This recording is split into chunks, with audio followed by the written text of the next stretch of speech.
We all remember the dreaded end of semester Armageddon known as report card day, but why do we get letter grades in school at all? So getting grades is a big part of the way we view education, with A's equaling success while F's represent the dreaded failure. Students are taught early on that to get ahead in life and be smart and successful, the best foundation is getting perfect report cards in school. Grades can help us get into advanced courses and competitive colleges, and certain exams can grant us licenses to practice different professions and trades. But outside of the nagging question about why we skipped over the E grade, have you ever wondered when were the first grades given and why? Well, if you want to blame someone, it appears that the first grades date back to Yale President Ezra Stiles in 1785.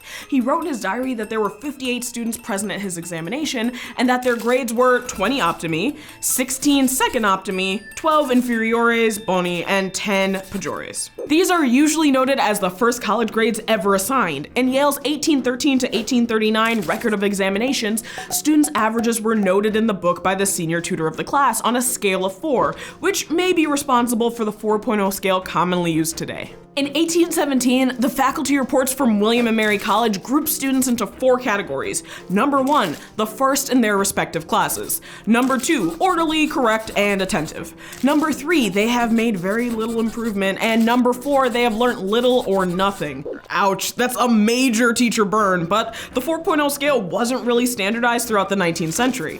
Harvard tried a 100-point scale and then a 20-point scale. Yale later tried a 9-point scale. So until 1850, it was normal for grades to vary in terms of number systems and weight. And in US colleges, professors used descriptive adjectives to assign value rather than relying on numbers alone. But by 1883, there's a report on a Harvard professor giving a student a B grade, which is when letters got incorporated into the act. And in 1886, Harvard faculty record shows that professors began grouping students into 5 classes based on performance. Similar 5-point systems spread to places like Yale and Mount Holyoke, the latter of which adopted the first letter grade system in 1897.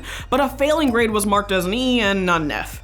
Over time, the E was dropped and the standard system across US colleges became 5 points, all represented by letters A through D and F. But the meaning of grades and the system for recording them often shifted in the late 19th and early 20th centuries. Okay, so we've established that if we want somewhere to point the finger of blame for why we receive stressful grades in school and why a less than stellar score on a 6th grade pop quiz gave me heart palpitations, we can start with a bunch of 19th century college professors. But the more important question is, why are we still getting grades in school today? So they're useful for determining class ranking, and they can help teachers group students into categories, and they can also be instrumental in whether or not you can enter into certain jobs. But because I'm sure a lot of us are still suffering from post-report card induced stress, we have to ask the most pressing questions. Do grades really matter? And are they actually effective tools for helping students learn? Well, the answer to the first question, do grades really matter, is kind of complex and has to be broken down a bit to get to the heart of it, because it seems that the importance of your grades depends on the path you decide to take. Although we're taught that grades are the strongest predictor of success in life, this isn't uniformly true. The issue with grades is that they consider averages, which gives you the most usual outcome, but not the full picture. An average doesn't consider the outliers, but rather the collective information from a certain group. History is actually filled with successful people who didn't finish college or even high school. Magic Johnson, Anna Wintour, Steve Jobs, Richard Branson, and Oprah Winfrey, to name a few, and none of these people did too shabbily in the life success department. Also, having perfect grades in high school doesn't always predict future game changers. Karen Arnold of Boston University conducted a study in which she followed 81 high school valedictorians and salutatorians. She found that the majority of them continued being successful at school later in life. 95% earned college degrees with an average GPA of 3.6. 60% went to graduate school, 90% earned professional jobs, and 40% earned the highest tiers of those jobs. This is because a high GPA reflects skills like being prompt, working really hard, following directions, and being well-rounded. All important skills for high-level careers. But Arnold found that although most of her former high school valedictorians and salutatorians were strong occupational achievers, none had entered into roles she would consider visionary, because the grades we receive in high school are designed to reward conformity and following the rules, rather than creative thinking or specialization. For example, if you're really great at history, shout out to our audience members, but you still want to be ranked number 1, you eventually will have to put that history textbook on the back burner to study other subjects and earn that coveted A in every field. Having a high GPA is usually indicative of being a generalist, not a specialist.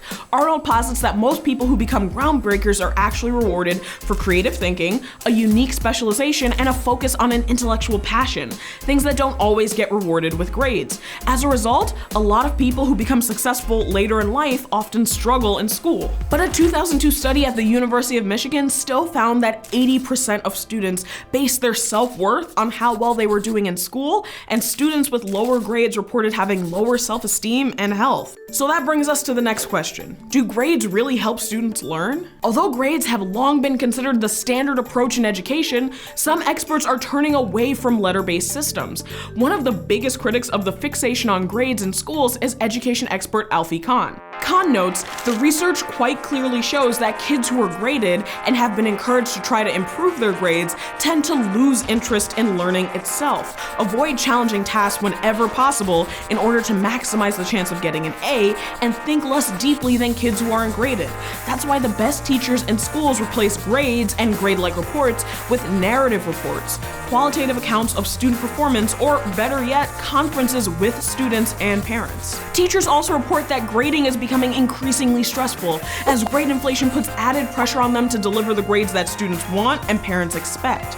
Some educators are moving away from letter and number-based grading to standards-based grading. In 2013, Kentucky implemented a system where students received 2 report cards, one with traditional letter grades and another with an individualized breakdown of what students had learned and the students' progress in school. Virginia's Fairfax County implemented a similar process in their elementary schools in 2012 and 2013. Parents reported finding the new system initially confusing, but ultimately more helpful in assessing their child's growth and progress in school. And classrooms around the world, including public schools, private schools, and educational initiatives funded by nonprofits, are looking to incorporate new methods in the classroom that place less emphasis on memorization and focus more on innovation and how students can retain new knowledge. So even though grades are the oldest way of doing things, they may not be the best for measuring students' long-term success. So how does this all add up? It seems that grades do have some weight in determining student outcomes precisely because we base so many systems around them, but this can vary a lot based on the individual. While grades are extremely important in certain trajectories, like going to college, attending graduate school, or entering into certain professions, they ultimately aren't the only determining factor of success. And although we've accepted them as the marker of a good student, a perfect GPA doesn't always represent things like creativity, ingenuity, and intellectual passions, which is why more school systems and educators are looking for ways to measure student progress outside of letters and percentages. So, what do you think? Have any other theories about how grades became so entrenched in our education system? Drop all your comments and questions down below. We swear we won't ask you to share any of your old report cards, and we'll see you next week.